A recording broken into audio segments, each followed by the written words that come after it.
Hello guys, हम पढ़ने वाले 10th क्लास का साइंस और इसका चैप्टर है जैव प्रक्रम और इसका मोस्ट आईएमपी क्वेश्चन है। देखिए यूपी बोर्ड एग्जाम के लिए कि उत्सर्जन से क्या तात्पर्य है, मनुष्य के उत्सर्जी अंगों के नाम लिखिए, मनुष्य की वृक्क की संरचना तथा इसकी कार्यविधि का संक्षिप्त वर्णन कीजिए। तो इस टाइप से क्वेश्चन को लिखता है। सब आप देख सकते हैं यहाँ पे क्वेश्चन को किस तरीके से घुमा फिरा के मालूम कर सकता है यूपी बोर्ड एग्जाम में। तो आप इसको ध्यान से पढ़ लेना और टाइम को बचाने के लिए हम इसको आगे सोल्व करेंगे फ्रेंड्स। देखिए किस तरीके से इसको मालूम कर रहा है फ्रेंड्स। देखिए कितनी तरीके से इसको मालूम किया गया यूपी बोर्ड एग्जाम में, आप ये समझ सकते हैं और देख सकते हैं। और चलिए उत्सर्जन होता क्या है इसको समझते हैं फ्रेंड्स। देखिए उत्सर्जन होता क्या है कि शरीर में विभिन्न उपचयी क्रियाओं में अनेक उपचयी क्रिया जैसे कि खाने का पचना, उपचयी क्रियाओं में अनेक अवशिष्ट या वर्ज्य पदार्थ बनते हैं। तो अवशिष्ट मतलब बेकार के पदार्थ बन जाते हैं बॉडी के अंदर खाना पचाने के बाद। ओके, वर्ज्य पदार्थ बनते हैं, इनका शरीर में कोई उपयोग नहीं होता है। जो बेकार सा पदार्थ बन जाता है उसका कोई यूज नहीं होता बॉडी के अंदर।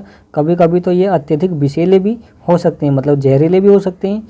विषैले ना होने पर भी अपशिष्ट पदार्थ कोशिका में संचित नहीं हो सकते हैं। जो हमारी बॉडी की कोशिकाएं होती हैं उनमें ये संचित हो नहीं सकते। केवल विटामिन और मिनरल्स वगैरह वगैरह ये जो चीज़ें होती हैं ये कोशिका में संचित हो जाती हैं। बट जो अब ये जो वर्ज्य पदार्थ होते हैं, अपशिष्ट पदार्थ होते हैं बेकार से, ओके, वो कोशिका में संचित नहीं हो पाते हैं, इसी वजह से उनको निकालना पड़ता है। तो देखिए अत्यधिक विषैले पदार्थ भी हो सकते हैं, विषैले ना होने पर भी अपशिष्ट पदार्थ कोशिकाओं में संचित नहीं किए जा सकते हैं, अतः उनको शरीर से बाहर निकालना ही जरूरी है, आवश्यक है।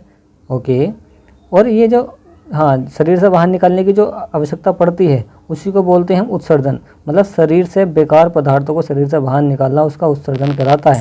देखिए अपशिष्ट पदार्थों को यहाँ से इसको याद कर लेना एक लाइन, ये उत्सर्जन की डेफिनेशन है कि अपशिष्ट पदार्थों को शरीर से बाहर निकालना ही उत्सर्जन एक्सक्रेशन कहलाता है। ओके, क्या कहलाता है? उत्सर्जन कहलाता है। क्या कहलाता है? अपशिष्ट पदार्थों को शरीर से बाहर निकालना ही उत्सर्जन कहलाता है। काफ़ी इजी है। ओके, अब देखिए उत्सर्जन में कौन कौन से भाग जो यूज होते हैं बॉडी के वो देख लें।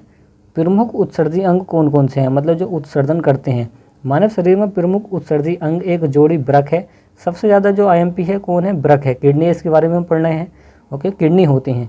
वृक्कों के अतिरिक्त कुछ मनुष्य में यकृत होता है, लीवर जिसको बोलते हैं, त्वचा होती है जिससे पसीना निकलता है, और फेफड़े होते हैं जिससे कि CO2 गैस को बाहर निकाला जाता है। कुल मिलाकर जो चीज़ें बाहर कुछ चीज़ें निकालती हैं हमारी बॉडी की उनको बोलेंगे उत्सर्जी अंग।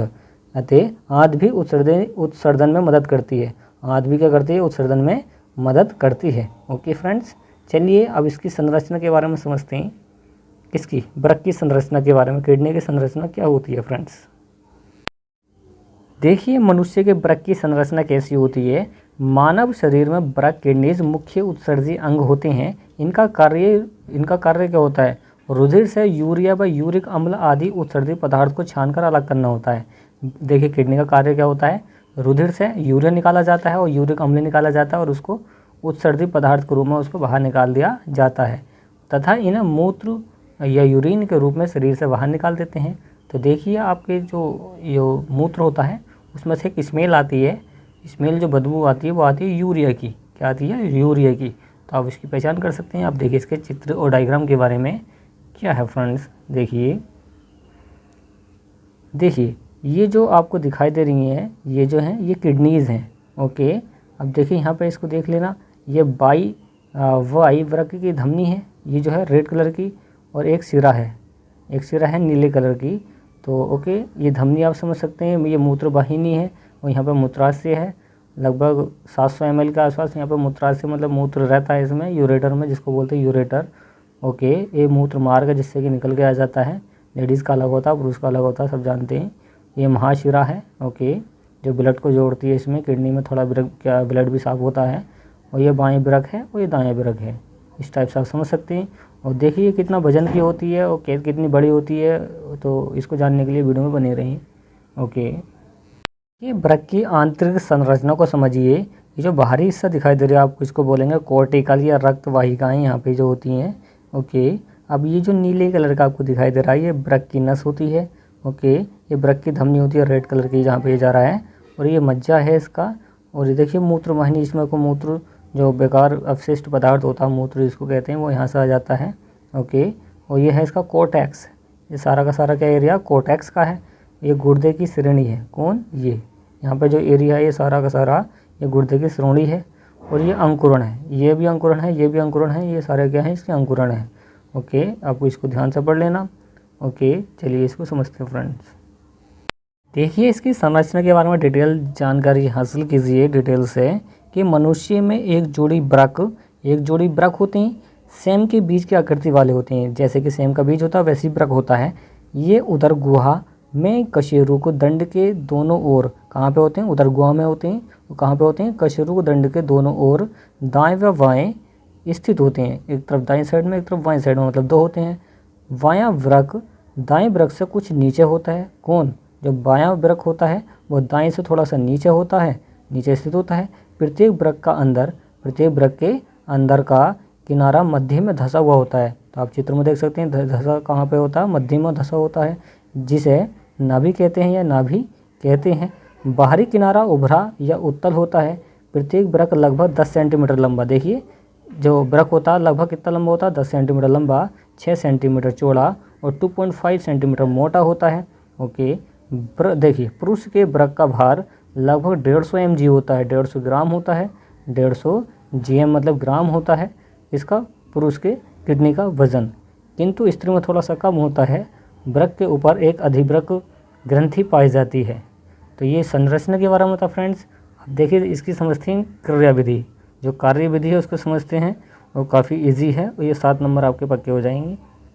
देखिए फ्रेंड्स, अब वृक की क्रिया विधि के बारे में समझ रहे हैं हम कि वृक्कों का प्रमुख कार्य है। देखिए वृक्कों का जो प्रमुख कार्य है शरीर के उत्सर्जी पदार्थों जैसे यूरिया होता है, CONH2CO और यूरिक अम्ल होता है आदि को रुधिर से अलग कर मूत्र के रूप में शरीर से बाहर निकालना होता है। किसका, जो वृक का कार्य होता है, इनको सबको बाहर निकालना होता है। इसके अतिरिक्त वृक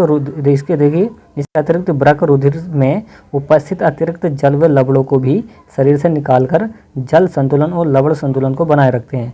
इसका काम ये भी होता है, जल का संतुलन बनाना और लवण का संतुलन बनाना किसका कार्य होता है, वृक का। तो 2 कार्य समझ में आ गए आपके कि यूरिया और यूरिक अम्ल को बाहर निकालना और क्या जल का संतुलन बनाना और लवण का संतुलन करना किसका कार्य होता है, वृक का कार्य होता है, वृक का कार्य होता है।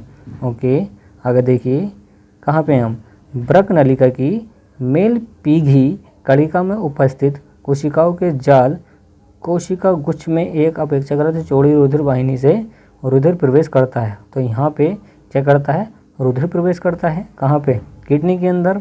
यहाँ पे ब्लड साफ हो जाता है। कोशिकाओं के जाल के बाद रुधिर को कोशिका गुच्छ से बाहर लाने वाली रुधिर वाहिनी अपेक्षाकृत संकरी होती है। अतः कोशिका गुच्छ में जितना रुधिर प्रवेश करता है उतना बाहर ही निकलता, जिसके फलस्वरूप यहाँ रुधिर का दाब बढ़ जाता है। इस अधिक दाब पर रुधिर कोशिकाओं के प्रोटीन को छोड़कर रुधिर का अधिकांश भाग कोशिका गुच्छ की पतली भित्ति से छनकर संपुट में आ जाता है। इस छने हुए द्रव में अधिकांश जल तथा अन्य घुलनशील पदार्थ जैसे कि यूरिया होता है, यूरिक अम्ल, ग्लूकोज, अनेक लवण आदि होते हैं। छनने की इस क्रिया को अति सूक्ष्म निषेधन या फिर कहते हैं अल्ट्रा फिल्ट्रेशन कहते हैं। जब यह छना हुआ द्रव वृक नलिका के कुंडलित भाग में आगे बढ़ता है तो उस भाग की रुधिर कोशिकाएं इसमें उपस्थित लाभप्रद पदार्थों जैसे ग्लूकोज, कुछ लवणों, जल आदि को अवशोषित करके उन्हें पुनः रुधिर में पहुंचा देती है। कहाँ पहुंचाती है, पुनः रुधिर में पहुंचा देती है। धीरे धीरे वृक में यूरिया और यूरिक अम्ल, कुछ जल व अन्य हानिकारक लवण रह जाते हैं और यह मूत्र कहलाता है। जो हानिकारक लवण रह जाते हैं, यूरिक अम्ल रह जाता है और यूरिया रह जाता है, उसी को बोलते हैं मूत्र, यूरिन कहते हैं उसको फ्रेंड्स। ये इसकी क्रियाविधि थी। इस तरीके से किडनी जो है मूत्र बना देती है और उसको बॉडी को साफ कर देती है। और वीडियो पसंद आए वीडियो को लाइक एंड शेयर कीजिए, चैनल को सब्सक्राइब कीजिए। Thanks for watching guys.